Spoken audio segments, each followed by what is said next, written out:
Lokal. Empasing KED ni Provincial Tourism Officer �ANC ang nakasaganada para iti panagturong dagiti turista ditoy Ilocos Norte. Kunana, ano pa nangin na ti presyo ti petrolyo ket mangkit-kita da iti wagas tapto regasta ket masuportaran ti tourism sector. Imbatad na nga arig na napadasan tayon iti kastoy iti pandemic ngem inatak ket man-made crisis iti manarimaan a maar-aramid. We're really expecting a longer parang time for this to subside, especially now that the summer season is upon us. We really have to find ways to still support our tourism sector. We've gone through this situation before, although 5 years ago, 4 years ago, it was a very different time. It was the pandemic.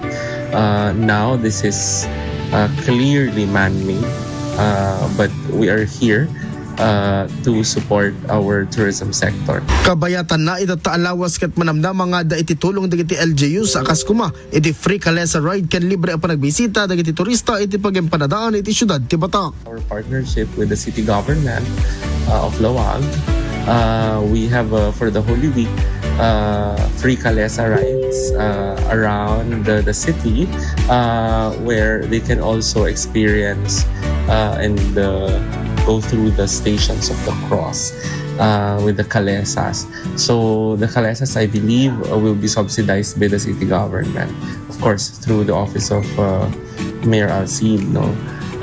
We're also trying to put together something naman in Batak for the empanada, with the empanada vendors, courtesy of the city government of Batak, and all our other partners, partner LGUs in the province.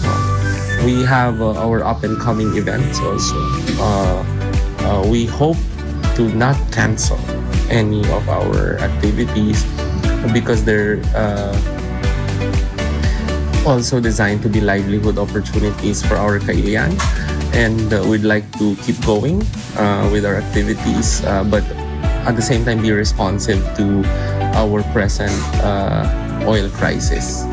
So yes, there will be changes in our calendar. It's something that we're working on with the Office of Governor Marcos. But yes, somehow we try to look up and look forward to the summer season.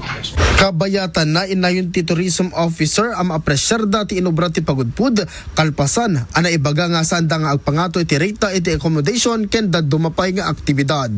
Para iti IFM News, Idol Lawrence Martinez, Tatak IFM.